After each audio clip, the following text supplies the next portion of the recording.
Halo sobat semua, selamat datang kembali di channel Awi Studio. Gimana kabarnya hari ini sobat? Semoga kalian semua dalam keadaan sehat, semangat, dan tentu saja tetap setia mengikuti update video terbaru dari dunia anime bareng Bang Awi. Oke, kali ini Bang Awi punya bahasan seru nih. Khusus buat kalian para penggemar karakter-karakter keren, di episode kali ini, kita bakal ngebahas satu tokoh yang karismanya nggak main-main. Yap, siapa lagi kalau bukan Renkaji.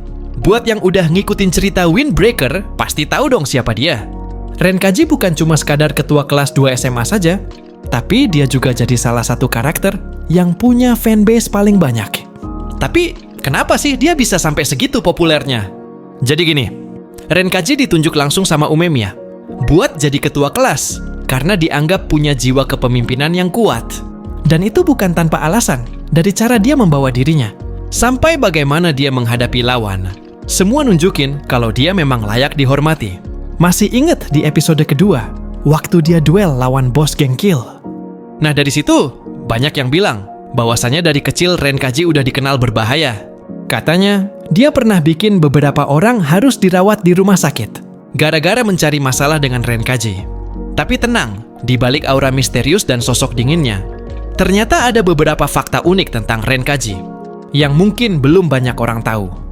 Mulai dari kebiasaan kecilnya yang nggak disangka-sangka, sampai sisi personal yang jarang dia tunjukin ke siapapun. Nah, daripada penasaran, yuk kita bahas satu persatu di video ini. Siapkan posisi paling nyaman, dan langsung aja kita mulai. Let's go! Renkaji bukanlah seseorang yang akan langsung menarik perhatianmu di tengah keramaian. Ia tidak bersuara lantang, tidak tertawa paling keras, dan tidak mengenakan pakaian yang mencolok. Tapi tetap saja, ada sesuatu tentang dirinya yang membuatmu ingin memperhatikan lebih lama. Mungkin itu rambut pirangnya, yang tampak sedikit pudar di bawah sinar matahari. Bukan hasil salon, tapi hasil kerja tangannya sendiri. Ia mewarnainya diam-diam, tanpa pengumuman, tanpa alasan yang perlu dipahami orang lain. Hanya karena ia merasa bahwa menjadi diri sendiri, meskipun dalam hal kecil seperti warna rambut, adalah sesuatu yang penting. Ren adalah pendiam, tapi bukan karena ia tidak punya kata-kata. Ia hanya menyimpan semuanya di dalam, meramunya dalam keheningan. Headphone kesayangannya selalu tergantung di leher, bukan aksesori gaya hidup, tapi merupakan benda berharga yang penuh akan makna. Itu adalah hadiah dari seseorang di masa lalu, dan sejak saat itu, Ren menjaganya seperti halnya kenangan yang tidak boleh retak. Ia mendengarkan musik hampir setiap hari, tapi tidak pernah menyanyi. Bagi Ren, musik bukan panggung pertunjukan, melainkan tempat perlindungan. Ia mendengar liriknya, merasakan nadanya, menyelami ruang yang diciptakan oleh harmoni, lalu menyimpannya di dalam dada, tanpa perlu untuk diungkapkan kepada satu orang pun. Gaya hidupnya mencerminkan siapa dia, sederhana, tanpa banyak tuntutan. Ponselnya dibungkus casing polos yang dibelinya di toko 100 yen. Murah tapi cukup. Ia tidak peduli pada merek atau gaya. Yang penting, fungsional dan tidak mengganggu. Ia pun memiliki dompet yang kecil, yakni hanya dompet koin. Iana juga tidak pernah untuk membawa banyak barang. Seolah dunia ini terlalu riuh untuk terus dikumpulkan. Saat haus, Ren tidak mencari minuman manis, soda, atau kopi kekinian. Melainkan, ia akan berjalan perlahan dan mencari air putih. Satu tegukan air segar lebih memuaskannya daripada ia membeli 1000 rasa buatan. Namun di balik ketenangannya, Ren juga menyimpan luka-luka kecil. Salah satu hal yang sangat tidak ia sukai adalah ketika Sakura, yakni temannya sendiri, mengoloknya dengan kalimat, "Kamu PMO ya." Yang mana hal tersebut mungkin terdengar biasa bagi orang lain, tapi tidak bagi Ren. Kata-kata itu seperti membuka pintu yang berusaha ia tutup rapat. Alih-alih membalas, ia hanya menghela napas, mengalihkan tatapan, dan mengambil permen lollipop dari sakunya. Ia selalu membawa satu, bukan hanya untuk rasa manisnya, tapi juga untuk menenangkan hatinya.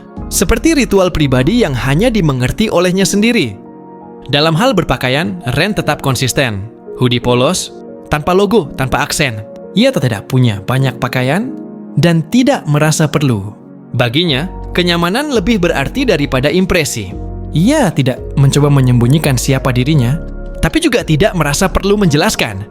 Ia berjalan dalam hidup seperti embun pagi, ringan, tak mengganggu, tapi tetap ada. Yang mengejutkan adalah, meski ia begitu tenang dan pendiam, Ren justru menyukai tempat yang ramai. Ia bisa duduk berjam-jam di kafe penuh obrolan, atau di peron stasiun yang bising. Ia menyukai suara, tapi bukan kebisingan. Ia menikmati suasana, tapi tidak ingin menjadi pusatnya. Ia seperti kamera yang merekam segalanya dari kejauhan, melihat dunia berjalan sambil tetap menjadi dirinya sendiri, diam tapi hadir. Dan jika kamu cukup dekat dengannya untuk bertanya soal makanan favorit, ia mungkin akan menjawab pelan, nyaris seperti bisikan, buah persik. Bukan karena rasanya yang manis saja, tapi karena teksturnya yang lembut, aromanya yang halus, dan caranya membuat hari terasa lebih ringan. Sama seperti Ren, ia bukan seseorang yang menyulut api, tapi seseorang yang membuatmu ingin duduk diam dan menikmati senja. Ia bukan cerita yang keras dan penuh konflik, melainkan babak tenang yang membuat keseluruhan kisah terasa lebih utuh. Renkaji adalah sosok yang tak ingin menjadi pusat, tapi selalu ada di tengah. Ia tidak suka dipaksa bicara, tapi bisa menjadi tempat cerita berhenti sejenak.